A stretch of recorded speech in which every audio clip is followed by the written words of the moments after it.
My name is Erin Hutcheson. I'm with MoDOT's Governmental Relations team, and I'm going to share with you some of the highway safety related bills that we're tracking this session. So we've talked a little bit about a couple different topics already this morning. Dorothy went into some of the specifics about the budget and a lot of things going on this session, budget related. So all of those things are of interest to us. We also track a ton of legislation, both on the House and the Senate side. So the list that I put together this morning is those highway safety related bills. I've grouped them together by some of the topics because there's several bills that are either identical or have similar language. So we'll just talk about those in groups. And if you have any questions at the end, feel free to let me know and we can go through some of that stuff. We'll start off with our legislative proposals for this session. So MoDOT's priorities for the 2026 legislative session that are highway safety related include an all offender DWI law. So currently in Missouri, we only have a DWI law if you are a repeat offender. We don't have anything that requires a judge to install an ignition interlock for someone who is a first-time offender. Judges still have that discretion, but we would like to see that law strengthened so that everyone who is found guilty of a DWI offense would have to install an ignition interlock. So there's a few bills that we've seen this session that involve DWI. House Bill 1740 from Representative Dave Griffith is definitely the one that has made the most progress so far this session and seems to have a lot of support on both sides of the aisle. This one both increases penalties for DWI, and then it also has that all offender ignition interlock component. We would be, as a department, supportive of something that is at the 0.08 level. So anyone with a BAC over 0.08 would be required to install one. This one has that threshold at 0.15, which is still a start, but we'd be supportive of bringing it back down.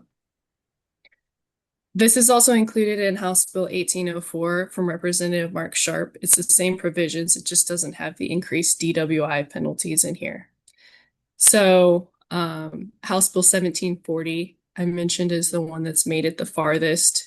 It has made it out of committee, but it hasn't been debated on the House floor yet. So it remains to be seen what kind of discussions we'll see on the House floor, but it has been well received by folks across the aisle in committee and had some good support as this is driven by several victim advocates. We also have House Bill 2191 and House Bill 2352, which are identical and include that all offender ignition interlock for over 0.08.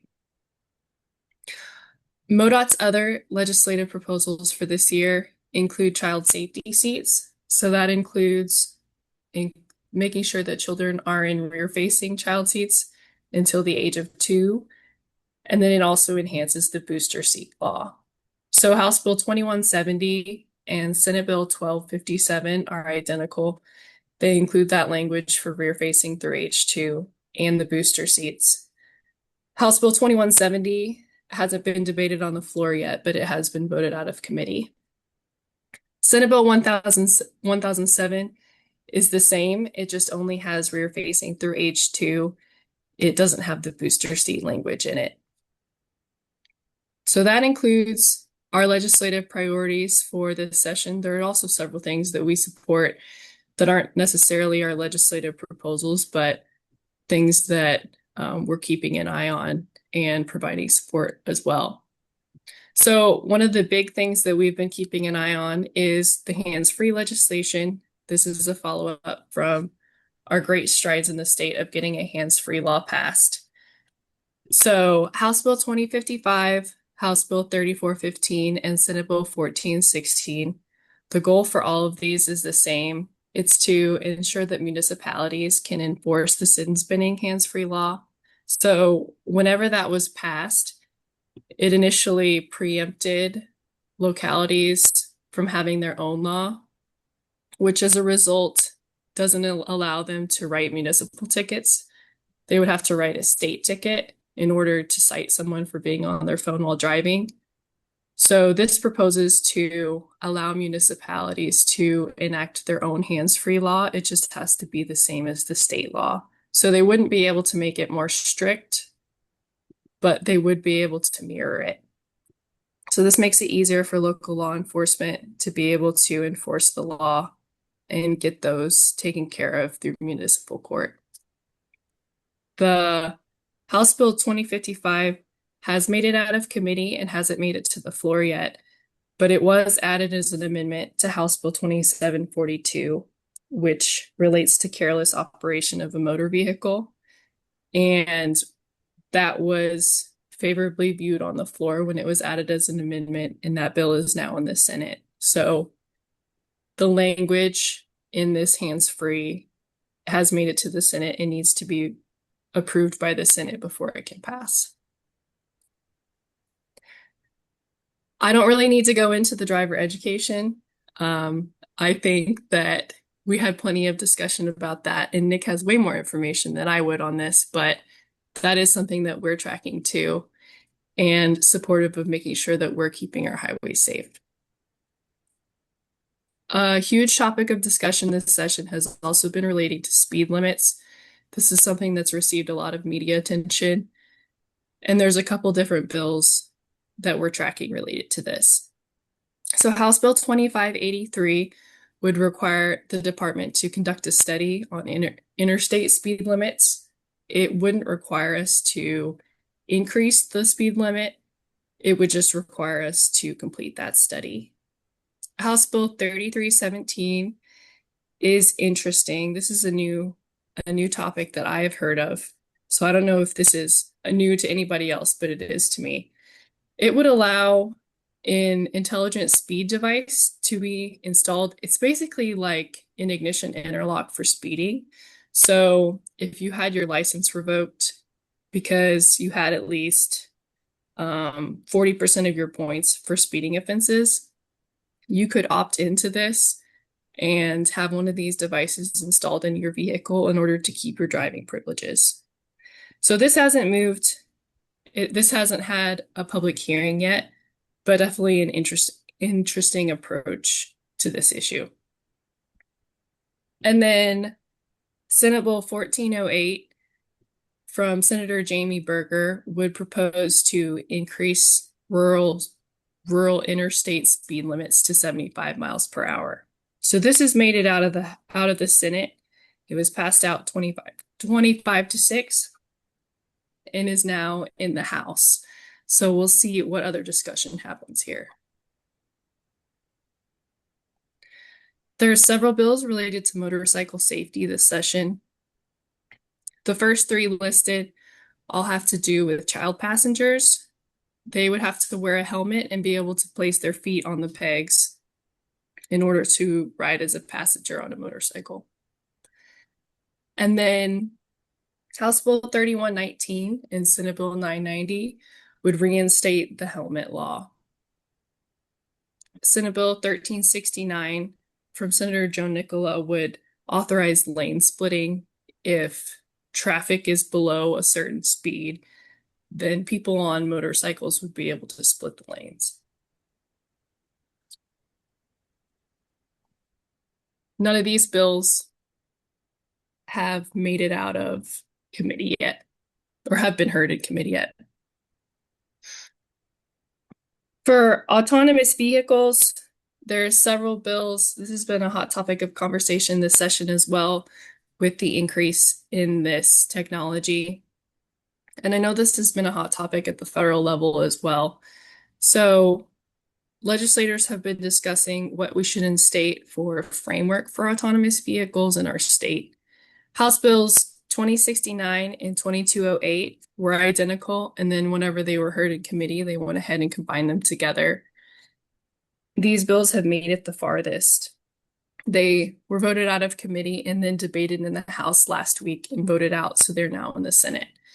These bills would make the requirements for the framework for autonomous vehicles to be able to operate, and it would place the authority to regulate them under the Department of Public Safety. So it would probably be the Highway Patrol that would be regulating this. Senate Bill 1050 is similar to those House bills.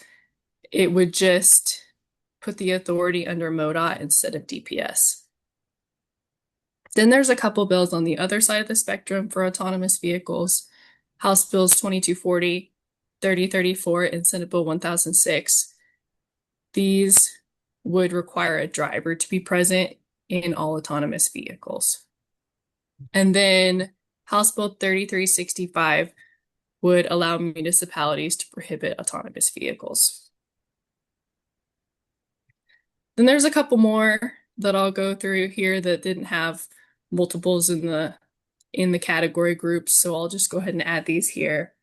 House Bill 1859 from Representative Steve Butts would establish an open container law in Missouri. So if you were driving, you or your passenger wouldn't be able to have an open container of alcohol in your vehicle. House Bill 3388 would allow for primary enforcement of the seatbelt law, since currently the seatbelt law is a secondary offense. House Bill 1939 would allow golf carts to operate on certain local streets that are below a certain speed limit. This one is on the House calendar, so it hasn't been debated yet, but we will expect that it will be pretty soon. House Bill 2742 increases penalties for failing to stop for a school bus, and this is the bill that the hands-free language got amended onto that passed out of the House and is now in the Senate. House Bill 2753 would establish hospital zones. So these would be reduced speed limits. It would basically enact like a school zone for a hospital. So if you committed a traffic offense within the hospital zone, the fees would be increased like it would be in a school zone. Senate Bill 1197 enacts the Alexander Wayland Safe Highways Act. So it include the installation of wrong-way vehicle detection systems. Senate Bill 1299 would instate new requirements for passing vehicles. So if you were driving in the passing lane, you have to make sure that you are actually actively overtaking a vehicle. And then Senate Bill 1798 would allow UTVs to be operated on streets and highways. I think that is the end of my presentation, so I'd be happy to take any questions. Hi, Erin. So Senator, what's her name again? The one that proposed 75-mile-an-hour speed limits in rural areas. Like, what's the benefit of Senator that? Jamie Berger. Senator Berger. What's her? Yes. Do you know her reasoning for that? He thinks that we should be able to drive faster because multiple states around us have increased their interstate speed limit, and he thinks that we should be able to as well. I see. Yeah. I mean, I just want to make sure that it's safe. I mean, I don't know. I mean, like on like highways as opposed to like side streets. Like in rural areas, they probably mean more like highways as opposed to like. Yeah, it would be specifically for roads that have limited access. So it would be rural freeways or interstates. So it wouldn't be like even the highways that have driveways off of them or things like that. It wouldn't apply to that. It would mostly be like the I-70, the I-55. And it would be only the rural places. We did testify on this as a department, and looking at the data in what other states have done, we would expect that we would probably have 5 additional fatalities if we change this law. I see. Yeah, Erin, what's their definition for rural to urban? Is it 50,000 people? I would have to go back and look in the legislation specifically for how it states that. Okay, because that's kind of what I've been told. So, for your St. Louis and Kansas City, like those speeds probably won't change, but it'll be more your rural in between where we have the hills and the curves. So, Yeah. you know, the states that have changed this are Kansas. These are flat, North Dakota, flat areas. We don't have flat areas in Missouri, so this is ridiculous. But whatever. Yeah, and I would say that this has been passed out of the Senate, and um the governor has expressed support for increasing the speed limit.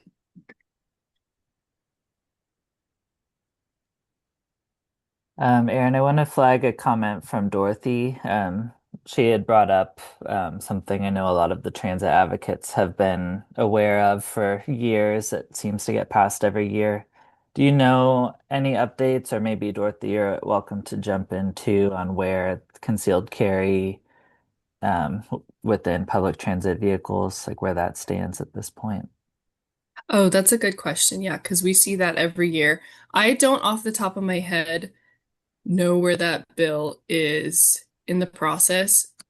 I don't think that it has cross-chambered yet. So if the House version hasn't passed through the House and the Senate version hasn't passed out of the Senate, but I would need to go back and double check just because um, that's not something that directly impacts the MoDOT highway safety portion, but I can get, if Dorothy wants, I can go back and double check. I can drop that in the chat later. Thank you. It is a big concern of ours. And I know that MPTA is keeping a close eye on this issue, and we'll probably get updates from them, Erin, so no need for you to take time to do that. But thank you for offering. Of course. Um, Erin, do you happen to know the status of House Bill 5 related to the funding for regional planning commissions? Like 2005, like the budget bill. No, I thought it was this year. Um, is it the regional planning commissions where they would be allowed to have where it increases their cap for funding? No, it was removing funding for the regional planning commissions. Yeah, that would be House Bill 2005 then, I think. If you're Oh, talking okay. about the budget bills. Um, the update on the budget bills, sorry if I'm not understanding your question correctly, but so we're at spring break now. I think was mentioned, I think maybe Nick mentioned that it's spring break right now. The update on the budget bills is that um the budget bills have been voted out of committee in the House and need to be debated on the floor before they can go to the Senate. So the House will still have opportunities to offer floor amendments for any of the budget bills, and they would debate those and determine if they would make any changes, and then they will go to the Senate. So then the Senate will have committee hearings, and then they will debate on the floor, and then they will have to come back to the House with their changes, and the House and the Senate will have to duke out their differences. But um, spring break is generally seen as the halfway point in the legislative session. So this is generally about the time either before or right after spring break when the House sends their budget bills to the Senate. So sorry, that was not an answer to your question, but No, hopefully that that was was a helpful. budget update that folks might be interested in. Thank you, Erin. I appreciate it. I know we have a couple MPO and RPC staff here. I don't know if any of you would have more insight on that, or if that's something that your organizations are tracking.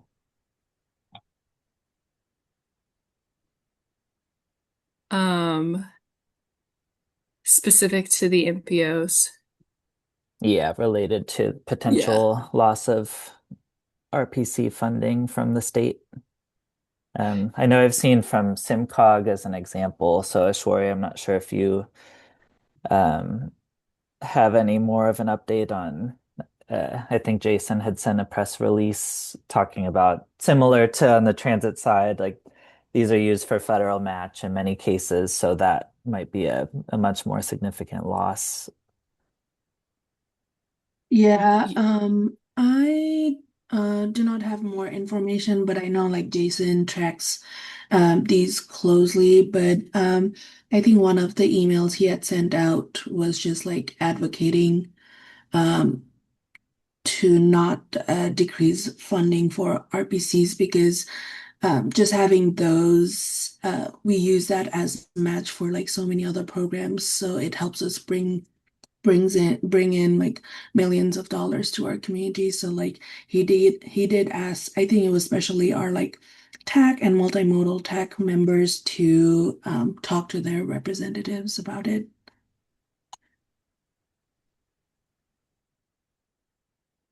Yeah, this is going to be a really difficult budget year for decision making, and unfortunately, I tend to think that it's only going to be much harder next year whenever they're making decisions. So, um, everyone should definitely keep an eye on their priorities, and you should advocate for the things that are important for you.